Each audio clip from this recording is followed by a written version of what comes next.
So if you've been watching these videos for a while now, you'll remember that a few months ago I did a video about what I did for work while at McMurdo.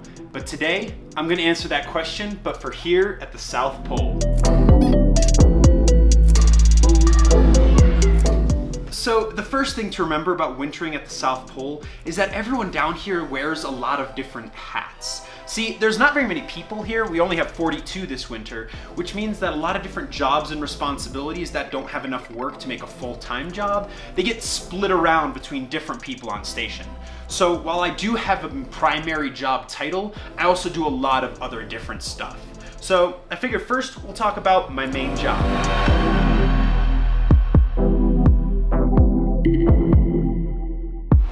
Well, my main job is that I work here as a supply technician.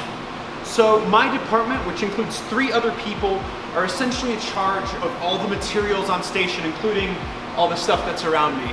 So our primary job in a lot of ways is keeping track of and helping people find and get the materials that they need for their jobs. One of our other primary jobs on station during the winter is actually food pull. So each week, the galley sends us a list of what they need for the following week as far as food goes.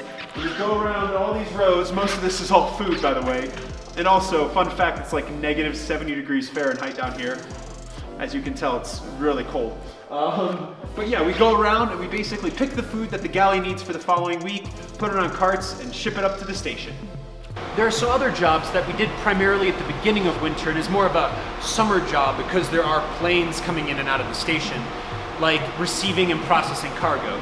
But since the winter is now finally coming to an end and planes are going to be showing up in the next few weeks, we are finally starting to process and prepare outbound cargo, which is why all these boxes are just kind of sitting around right now. They're being staged for us to put them all on a pallet tomorrow morning. But as you can imagine, there's also a lot of like paper and computer work to be done in this job, just to make sure that the inventory is up to date and accurate and that all movements are being processed properly in the system.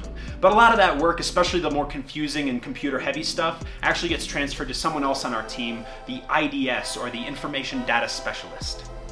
Of course, there are a lot of winter-specific projects that we do as well, since there are fewer people on station and a lot less activity going on around us, which means we can do more focused and I guess nitpicky things. So the first and biggest of these projects by far was the wall-to-wall audit.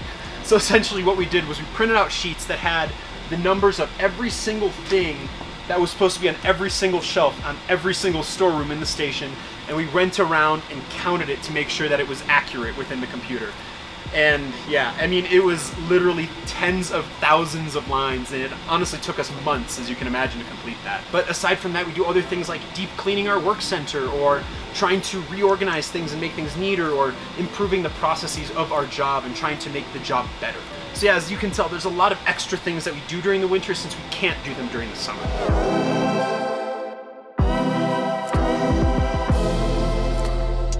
Now, like I said earlier, a lot of us end up doing a lot of extra or different things on top of our regular jobs. For example, during the winter, we don't have a full-time waste person on staff. So that responsibility actually falls on us in supply. So behind me you can see part of the waste line, and as you can see, it's all split up and divided like landfill and wood and ferrous metal over there. So basically, twice a week, we go ahead and we pull all the waste from the station, bring it down here, sort it into the appropriate bin, and then process it and put it on an Air Force pallet and get it ready to ship out during the summer. So there are also a couple extra things that every single person on station has to do. And the first of these is house mouse. So because we don't have a full-time janitor on staff here during the winter, it's basically on the entire community to keep the station clean and pretty and all that stuff. So each person is assigned to a 4-person house mouse team, and basically every single Saturday, the last thing we do before the weekend officially begins is that you go with that team and you clean an assigned part of the station. So one week that might mean sweeping and mopping one of the hallways, and the next week you might be cleaning one of the bathrooms or one of the lounges or something like that. So it's really good because it keeps the whole station clean, but also holds everyone accountable, you know, for making sure it stays clean. Everyone has a higher invested interest in the whole situation. But the second thing that every single person has to do is that they have to be a member of an emergency response team or an ERT team. Since we don't have any dedicated emergency personnel on station aside from our medical staff, every single person has to be trained in one area to make sure that we can all respond in case of an emergency. There are 4 primary teams and 1 secondary team, which include the first responders, the firefighters, logistics, medical trauma, and then technical rescue. Now, each of these teams meets once a week and you go through some sort of training, whether that be a drill or familiarizing yourself with a new piece of equipment or location on station. Personally, I'm on Team 4, which is the medical trauma team, which I actually personally really enjoy. It's a lot of fun. I get to learn a lot of stuff that I might not have learned otherwise. But our trainings basically include things like how to deal with frostbite or hypothermia, or how to do things like take an x-ray or even set an IV if an emergency situation really called for it. So it's a really cool and unique thing that you get while you're wintering here at the South Pole, and you get to learn some new skills.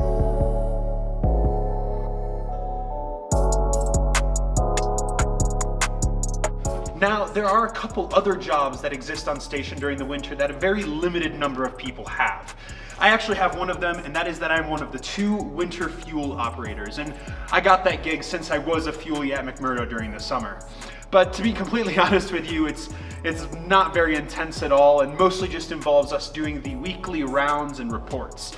However, it also does mean that we have to do fuel transfers and check some things like the tanks here every once in a while. There is one other thing that we do, which is at the beginning and end of the winter, we are basically in charge of the flight line and fueling aircraft. Personally, I love that I get to be a fuelie a bit longer here because, as you know, I very much love it. And also it kind of keeps things fresh and lets me do some other things and not just the same thing for 9 months in a row. But yeah, that's pretty much it.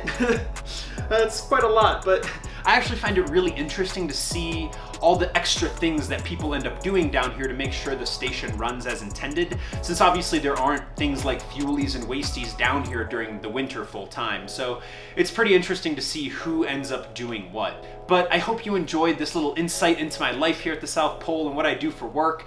Like I said, it's quite a few different things, but that kind of keeps me on my toes and keeps things exciting since you are here for like 9 to 10 months, which is not a trivial amount of time.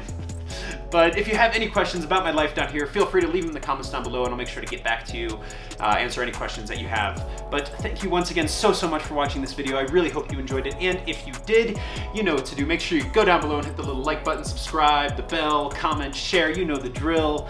Yeah, thank you so much, and I will see you next week. Oh, by the way, so this is actually where we stage the things like waste pallets and cargo pallets is out here. That's the DNF, the inside area that I was been hanging out basically, but you can see the great outdoors. Look at that sun. Things are happening.